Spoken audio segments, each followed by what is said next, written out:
Marche des Dragons Polonaise ist ein bisschen knifflig in dem schnellen Tempo. Deswegen wollte ich mal vorschlagen, dass wir das auf folgende Weise... Ja, wir gehen nach oben.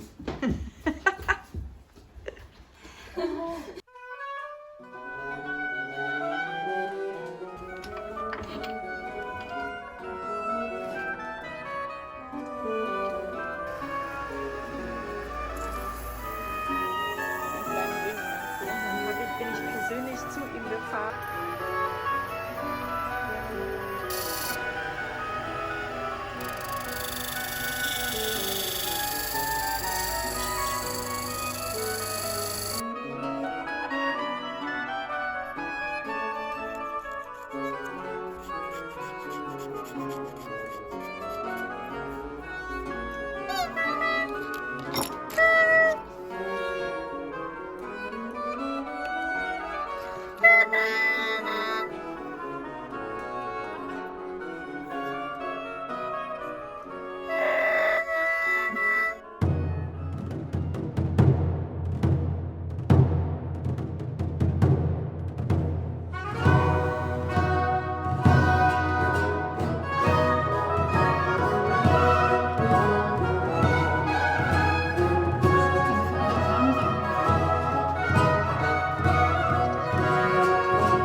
Sitzordnung, ihr könnt einfach einen Platz nehmen.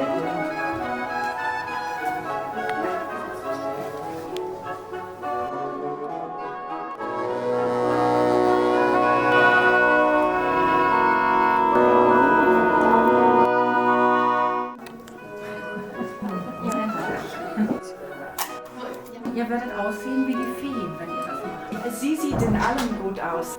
Also dann nehmen wir einfach hier ein bisschen an den Nägeln die Spannung raus.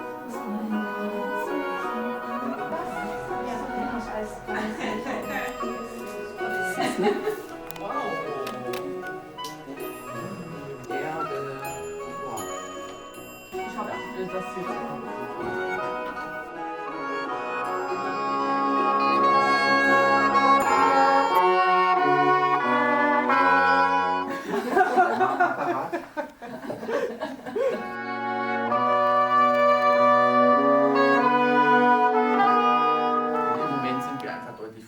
als die Oberstimme. Und dass wir das so genau. Das ist für mich ganz, ganz klar. Und deshalb möchte ich nicht, dass jeder bei sich zu Hause sitzt und seinen Part aufnimmt, dass wir tatsächlich zusammenkommen. Jetzt kommt C-Dur.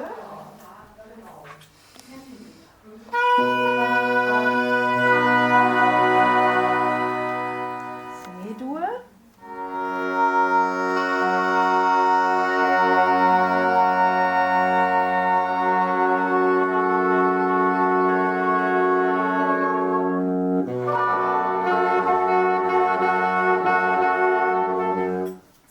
Jetzt machen wir beim anderen unterhalb des Knies, aber da haben wir eben das Spiel drin, aber wir haben halt Westen ohne Ärmel gemacht, damit ihr euch bewegen könnt. Das ist das Wichtige.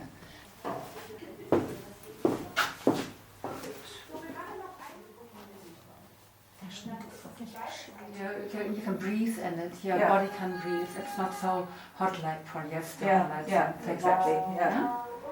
Dann nur bei den Trio-Stellen, das muss ich dann anderes Notmaterial. Wir hatten das oft am Hals, aber meine Halswirbelsäule ist da im Eimer. Der Sohle. Ja, also sagen wir so, wenn ihr so ein Konzert macht, kann es doch mal offen lassen.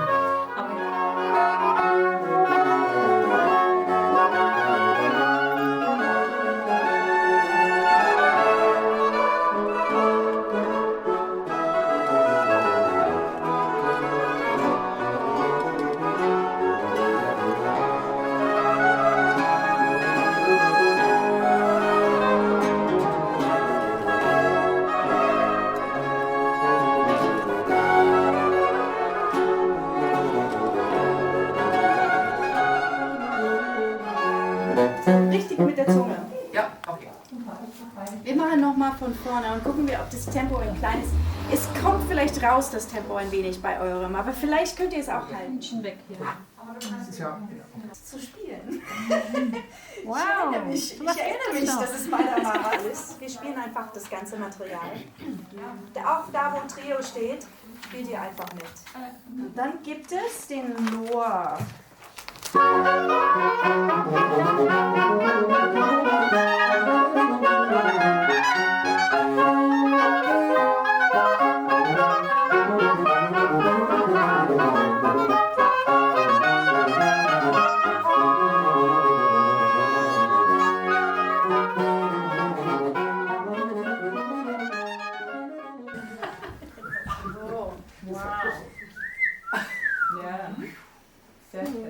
da ist noch Detail dazu, ja? Ja, genau. Wow. Genau. Ja, oder ein Tablett. Ich will das Wasser reichen. Ja, super. Danke dir für die Freude.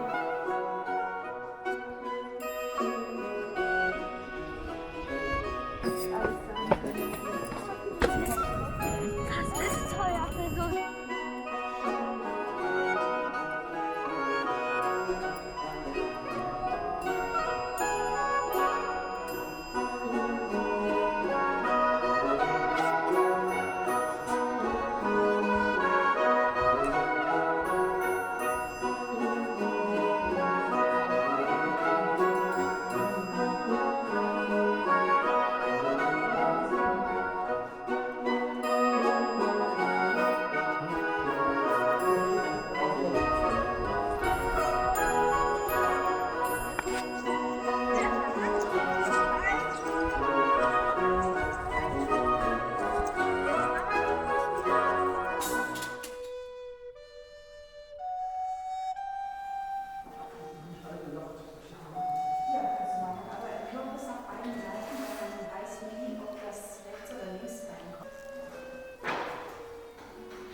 Der ist, ja, das stimmt, der ist ein bisschen kleiner.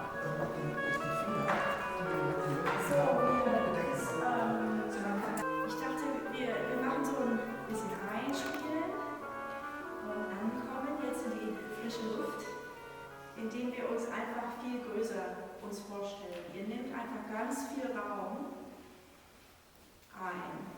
Ihr müsst euch nicht zusammenziehen. Einfach so auf diese Weise bin ich viel näher bei Naomi, dann bin ich viel näher bei Antonello und bei Ursula. Und so kommen wir einfach in unsere Größe zueinander. 2, 3.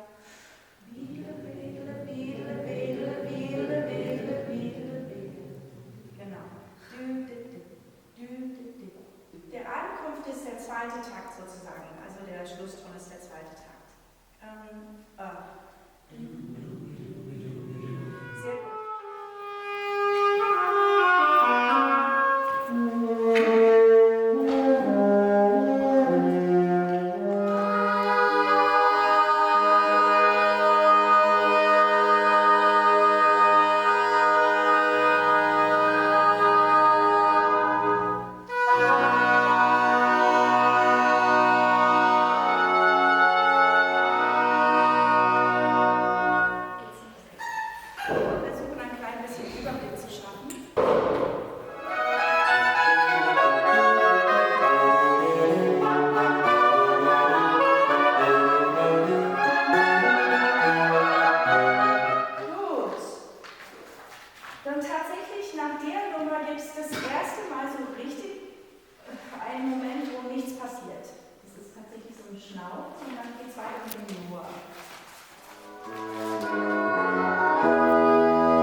Das lag daran, dass die Intonation sehr gut war.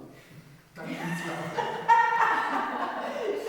Witzig, das hat überhaupt keinen Effekt gehabt, oder? Nee.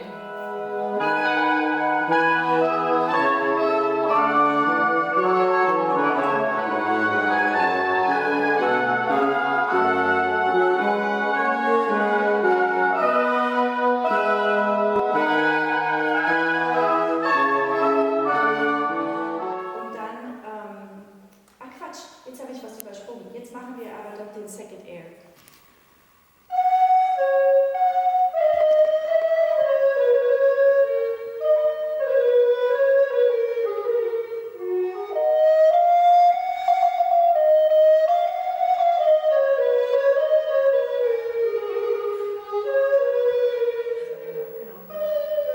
Ja, oh, das ist viel besser. Oh, ich habe das so geübt. Wer das nicht spielt, macht Pokerface. Überlasst es den anderen. Wir sind zu 8, Leute. Ihr seid zu nichts verpflichtet.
Also lieber einfach ein bisschen zu viel geben und dann kriegen wir das nochmal so, wie wir es haben wollen, aber lieber mehr Persönlichkeit als zu wenig.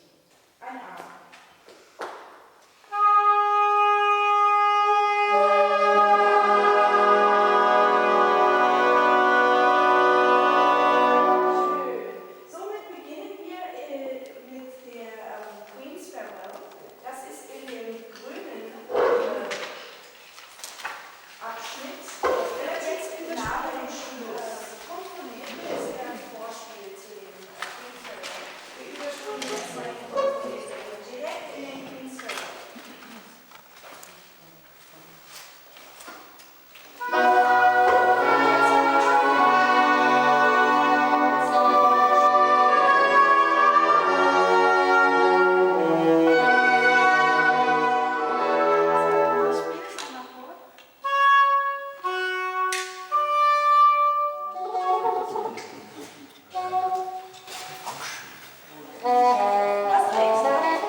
Nach dem B eher ein kleines Komma zu dem H machen, weil der Bass macht. Auch so grundsätzlich zwischen diese chromatischen Teilen viel Luft lassen, weil damit. Okay, gut, so langsam finden wir uns da.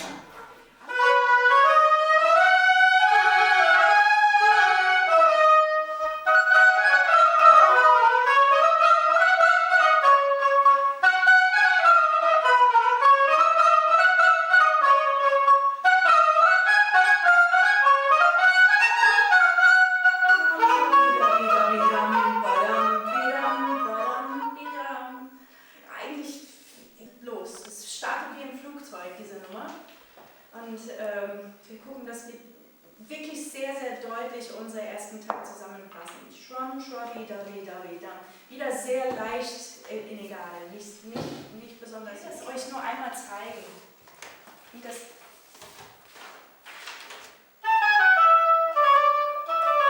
Und der ist relativ langsam.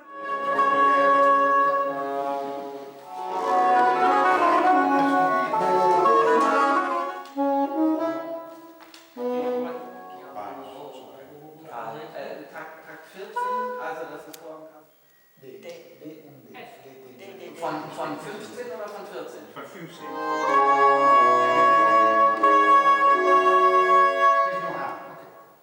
Nochmal? 3 und 4 und. Antonello, du hast wieder so gerätselt. Hast du aufgegeben? Eine Seite für Ruhe. Oh, brauchst du was? Nein. Gut.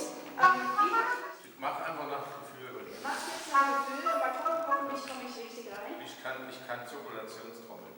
Ich kann das Stück lang. Ja, Okay, das war mein.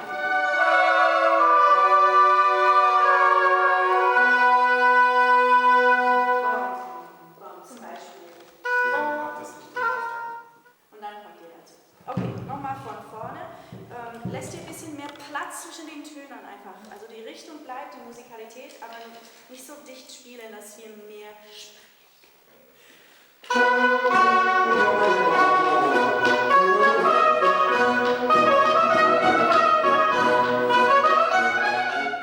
einen ganzen Takt, ja?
habe dann so eine schöne Liste. Also ich kenne ja natürlich das Hauptthema immer wieder gut. Aber wenn ich richtig gezählt habe, spielen wir ja dieses spielen wir ja insgesamt 6 Mal, glaube ich. Ja? Aber vielleicht tatsächlich kleine Verzierungen spielen. Das ist dann eher schick. Das ist dann belebt, das Ganze. Es darf auch in der Mittelstimme verziert werden, finde ich. Ja, unbedingt auf meinen. Und ich würde gerne einmal nur die Unterstimmen hören. Das ist wirklich dieses Gavotte-mäßige. Ich habe vergessen, diese Schritte für den Gavotte, aber das sind 2 Auftakte zum Hoch. Dum, dum, di. Und unten wird aber ganz brutal gerudert. Ne? Da steht der darf man wirklich nur sagen, der große schwarze Mann an der Trommel machen.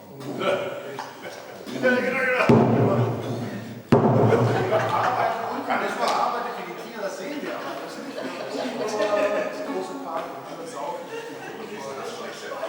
Liegen sich in den Armen und machen was alles nicht geil. Vorsicht, also zum Beispiel, es verleitet sich mit dem Thema dum, dum, dum, dum.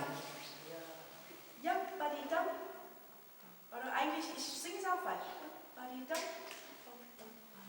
Ja, bum, bum, bum, bum, bum, bum. Ja, badi dum. Dann kommt ein Kadenz. Yam, badidam, badam, badam. Nicht yam, badidam. Okay.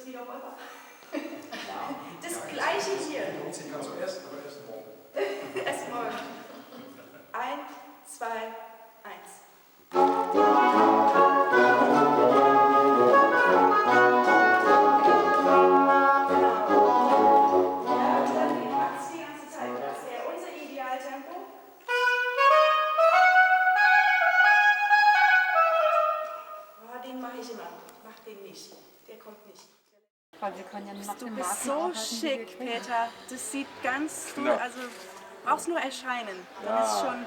Sag's euch, ja. Diese Musik ist ja dankbar für meinen Job. Gerade wenn ich diesen Philidor spiele, da geht es ja viel um Schlagwerk. Und ich habe auch eine Trommel endlich mal zum Einsatz bringen können, die ich mir mal in Lyon gekauft habe, die tatsächlich aus Frankreich ist. Also die passt mega gut in dieses Projekt rein. Und ich bin auch schon sehr gespannt, wie das Ganze dann am Ende sich zusammenfügt. Und jetzt nach der kurzen Probezeit kann ich mir auch sehr gut vorstellen, met diesem project ook meer te maken. Ik ben Nederlander en ik ben 20 jaar geleden al naar Duitsland gekomen. Voor de muziek en ook voor de liefde destijds. En al die tijd ken ik al Janine Krause die hier dit project leidt. We zijn al vele jaren lang collega's, we komen elkaar elke keer tegen bij allerlei concerten. En nu hebben we voor het eerst sinds lange tijd een grote groep bij elkaar gekregen om met een hele grote club oudblazers oude muziek te maken. En dat is een feest, dat is heel erg leuk om te doen. Vooral na een jaar dat we bijna niet hebben kunnen spelen, om nu eindelijk eens weer met een groep collega's samen te zijn, mooie muziek te maken en een goede tijd te hebben samen. Dus het is allemaal zeer te genieten hier.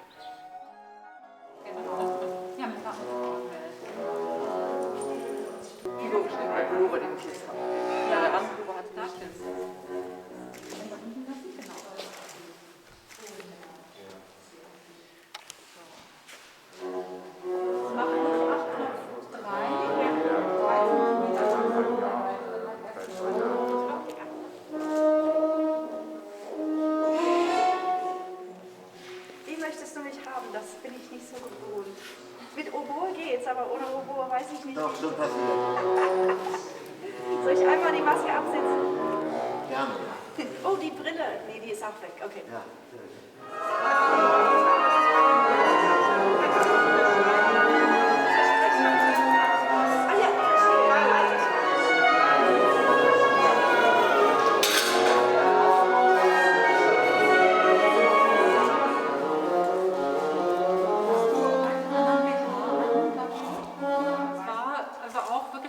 Das Stück wieder. Ja. Dieselben Maße, würde ich sagen. Ja.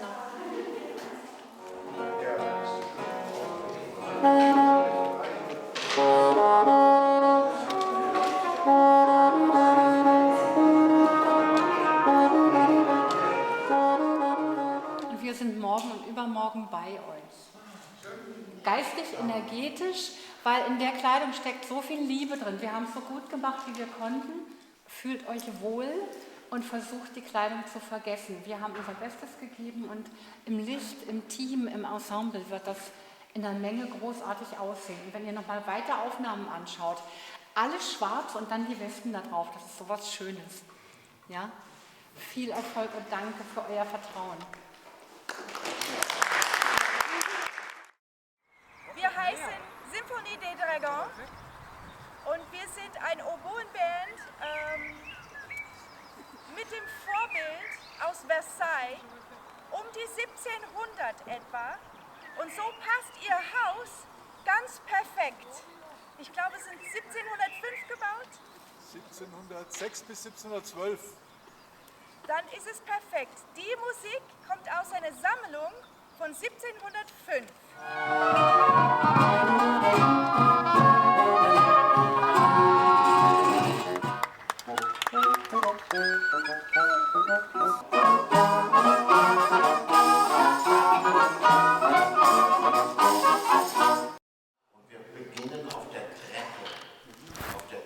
Die hinter euch zu sehen. Ja? Nochmal, die Rohre könnt ihr gerne hier lassen. Wir brauchen nur die Instrumente.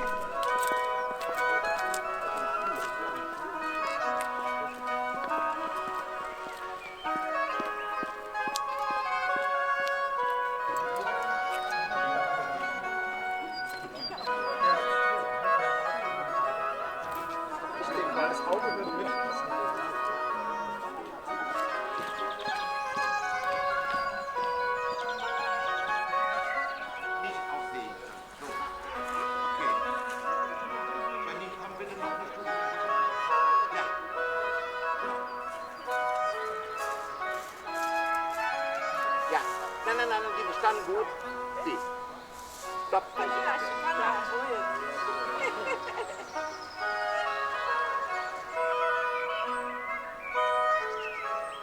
Ich treffe hier Menschen, die eine große Leidenschaft gemeinsam haben.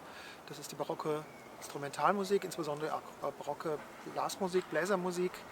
Und ich halt mit wirklich sehr, sehr guten Musikerinnen und Musikern zusammenspielen kann. Und das macht einfach eine Riesenfreude. Das erfüllt einen mit positiver Energie. Das ist was Wunderbares.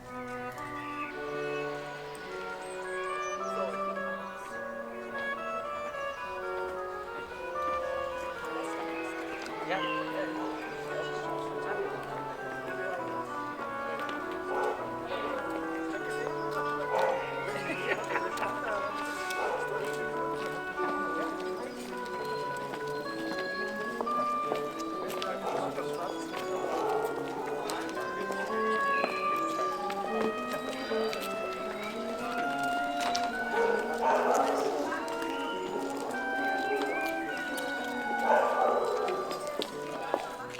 Ich bin ein Klangsammler und dieser Klang von verschieden großen Doppelrohrblasinstrumenten ist unvergleichlich.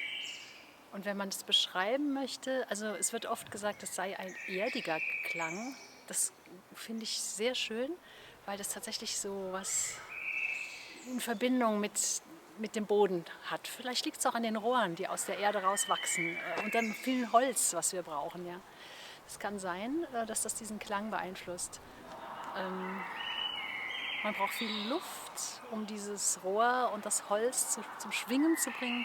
Und das Ergebnis ist halt ein wunderschöner Klang. Das macht schon Spaß.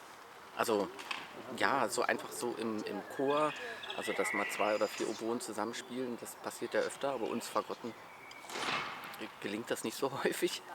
Und ja, das macht am meisten Spaß. Und es ist nochmal eine eigene Literatur.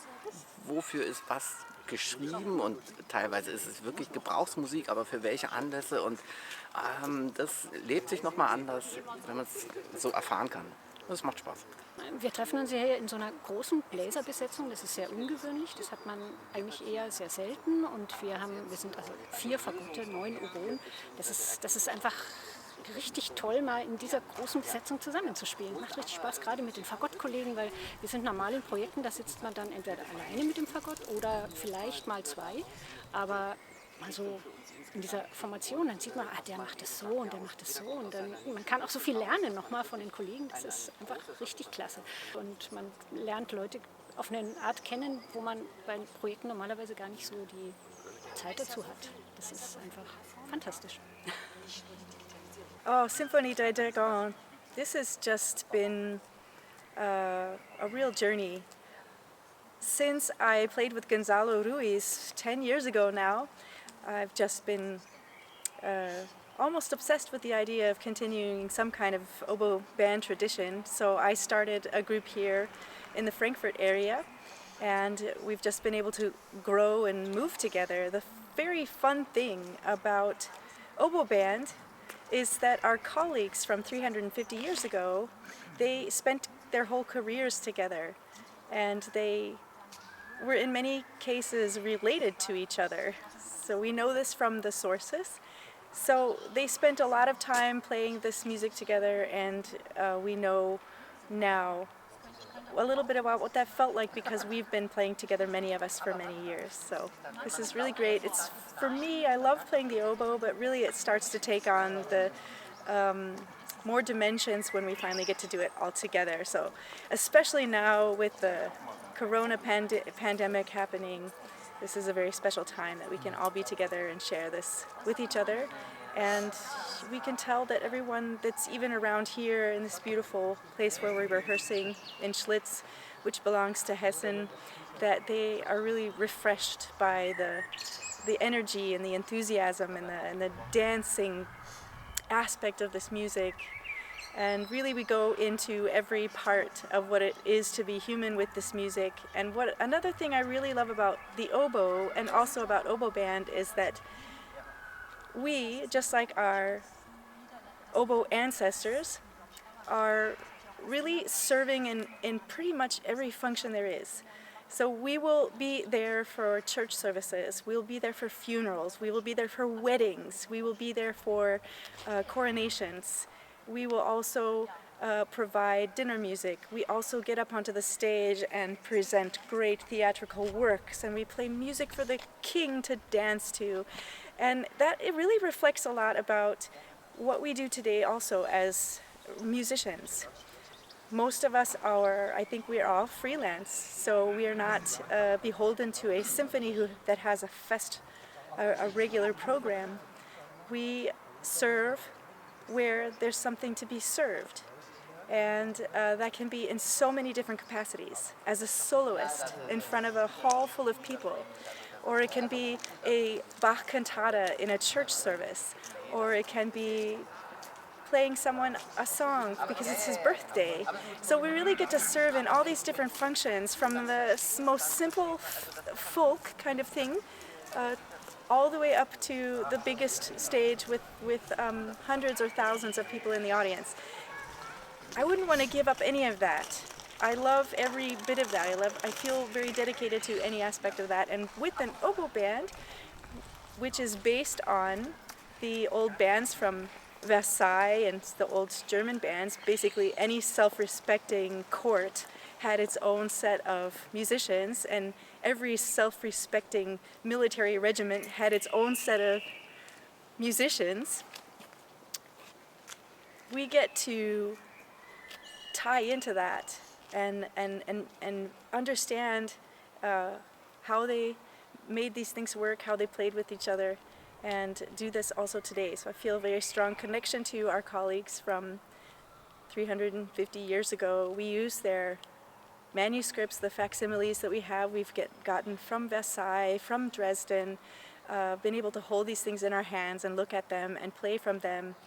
And so it really helps us to feel connected, not only with our ancestors, but again now, of course, here, very, very special to have this sort of intimacy with each other, to be able to play. We do have to stand at a distance, but we stretch out in our minds and in our souls so that we can share it actually, and this is so valuable. What is the value of our bodily health if we don't have this connection with each other? And that's what we get to really enjoy with this project. So of course I have a great thank you to say to the Hessische Ministerium für Wissenschaft und Kunst, who has allowed us to supported us in this project by giving us a grant, and by our sponsors who've also made this possible in this beautiful place in Schlitz at the Landesmusikakademie in Hessen.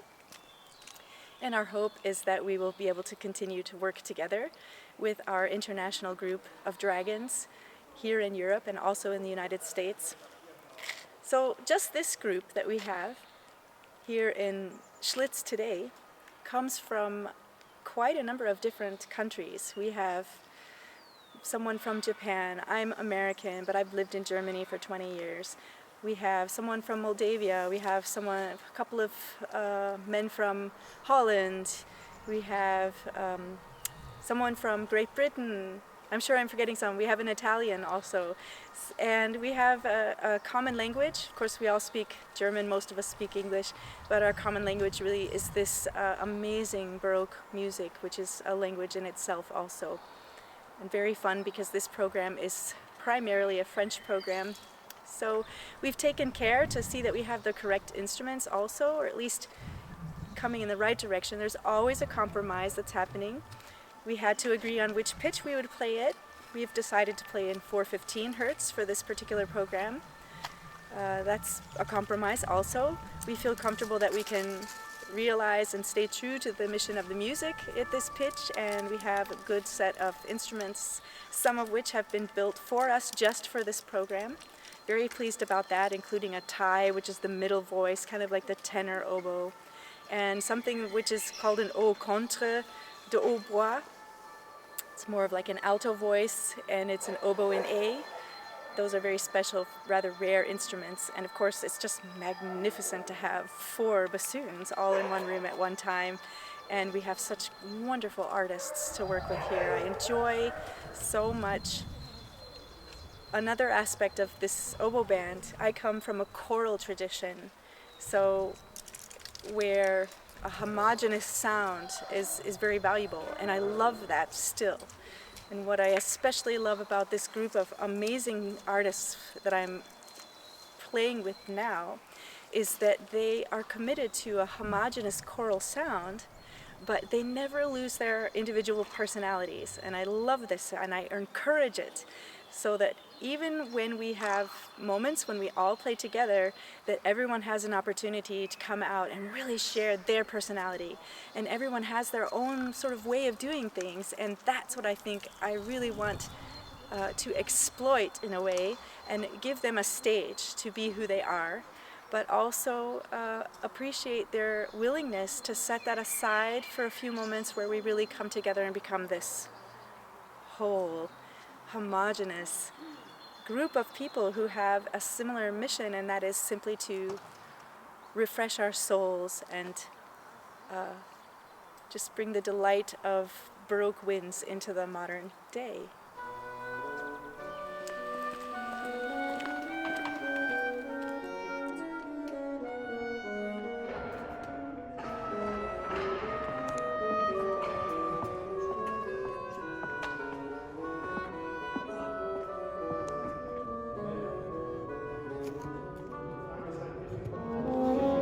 Ja.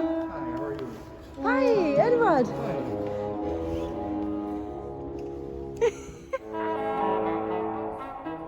Geht das auch so?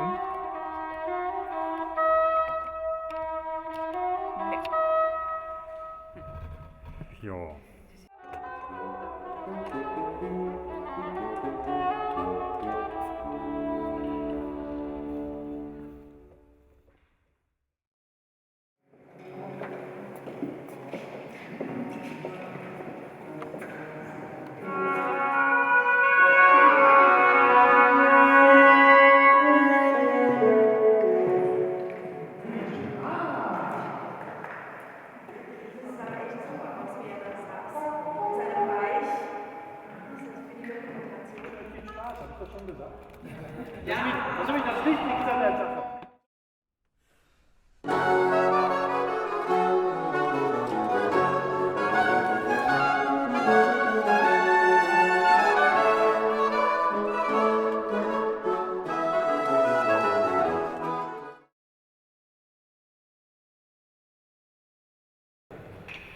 Also wenn wir es tatsächlich überstanden haben damit, dann muss ich euch sehr danken. Das hat riesen Spaß gemacht. 2 Stunden gebastelt und so